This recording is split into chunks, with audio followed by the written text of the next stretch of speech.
Indian cinema ఇండస్ట్రీకి సుదీర్ఘమైన చరిత్ర ఉంది. ఆ చరిత్రలో కొన్ని సినిమాలకు అత్యంత ప్రాధాన్యత మరియు ప్రాముఖ్యత ఉంటుంది.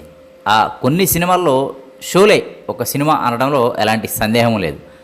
సినిమాల గురించి ఏమాత్రం తెలిసిన వారికైనా షోలే సినిమా గురించి మాత్రం ఖచ్చితంగా తెలిసే ఉంటుంది. హిందీ సినిమా మేకర్స్కి మాత్రమే కాకుండా అన్ని భాషల సినిమా మేకర్స్ కూడా షోలే సినిమా అనేది ఒక పాఠం. ఆ సినిమాను చూసి ఎంతోమంది దర్శకులు పాఠాలు నేర్చుకున్నారు, నటీనటులు నటన నేర్చుకున్నారు. సినిమాలో ఎంట్రీ ఇవ్వాలని అనుకునే వారికి షోలే సినిమా పాఠశాల వంటిది అంటూ చాలామంది అభిప్రాయం వ్యక్తం చేస్తూ ఉంటారు. ఆగస్టు 15, 1975లో విడుదలైన షోలే సినిమా అప్పటి పరిస్థితుల్లో యావరేజ్ హిట్గా నిలిచిన తదుపరి కాలంలో షోలే సినిమా అత్యంత ప్రజాదరణ దక్కించుకున్న సినిమాగా నిలిచింది. సలీం జావేదులు కథ అందించగా రమేష్ సిప్పి దర్శకత్వం వహించిన షోలే సినిమాలో అమితాబ్ బచ్చన్ మరియు ధర్మేంద్రలు హీరోగా నటించారు. హేమా మాలిని మరియు జయా బచ్చన్లు హీరోయిన్స్గా నటించారు. పల్లెటూరి నేపథ్యంలోతో పాటు అప్పటి పరిస్థితులకు తగ్గట్లుగా మంచి యూత్ఫుల్ స్టోరీగా షోలే రూపొందింది. షోలే సినిమాకు సంగీతం, సినిమాటోగ్రఫీ, నటీనటులు, సాంకేతిక పరిజ్ఞానం అన్నీ కూడా 100కి 100 సెట్ అయ్యాయి. ఒక సినిమాకి అన్ని విభాగాలు కూడా 100% సెట్ అవడం, అద్భుతంగా వర్కౌట్ అవడం చాలా అరుదుగా జరుగుతూ ఉంటుంది. అలాంటిది షోలే సినిమాకి సెట్ అవడం జరిగింది. అందుకే విడుదలై 49 ఏళ్ళు అవుతున్న షోలే సినిమా గురించి మనం మాట్లాడుకుంటూనే ఉన్నాం.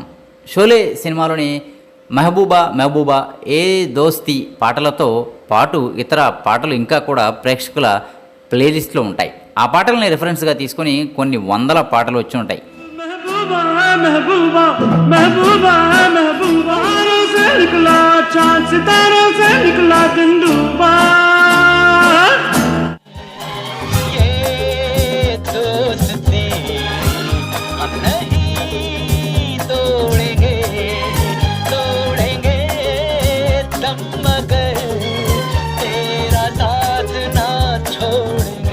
ఇక షోలే సినిమా ఇన్స్పిరేషన్స్తో ఎన్నో కథలు రాసుకున్న వారు ఉన్నారు.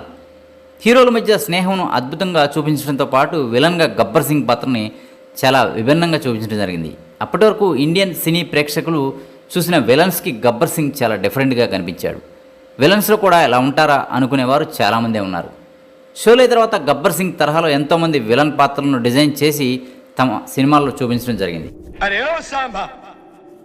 कितना इनाम रखे है सरकार हम पर? पूरे 50,000।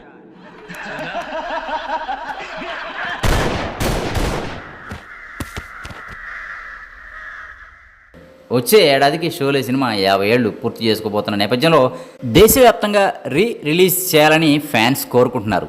షోలే ఎప్పుడు రిలీజ్ అయినా రికార్డు స్థాయి వసూళ్లు నమోదు సాధించవచ్చనే అభిప్రాయం వ్యక్తమవుతోంది. 3 కోట్ల భారీ బడ్జెట్తో నిర్మించబడిన ఈ సినిమా పూర్తి కావటానికి 2.5 సంవత్సరాలు పట్టిందట. కర్ణాటక రామ్ నగర్లోని రాతి ప్రాంతంలో 2.5 ఏళ్ల పాటు ఈ సినిమాని చిత్రీకరించారట. 198 నిమిషాల నిడివితో ఈ సినిమా విడుదలైంది. ముంబైలోని మినర్వా థియేటర్లో 5 సంవత్సరాలకు పైగా నడిచింది. బ్రిటిష్ ఫిల్మ్ ఇన్స్టిట్యూట్ యొక్క 2002 పోల్లో టాప్ 10 ఇండియన్ ఫిల్మ్ పోల్లో ఇది మొదటి స్థానంలో నిలిచింది. 2005లో 50వ ఫిల్మ్ ఫేర్ అవార్డ్స్కి న్యాయ నిర్ణేతలు షోలే చిత్రాన్ని 50 ఏళ్ల ఉత్తమ చిత్రంగా ప్రకటించారు. ఇంకా ఎన్నో జాతీయ, అంతర్జాతీయ రివార్డులు, గుర్తింపులుగా ఈ సినిమాకి దక్కాయంటే ఎంతటి గొప్ప విజయాన్ని అందుకుందో షోలే సినిమా మనం అర్థం చేసుకోవచ్చు.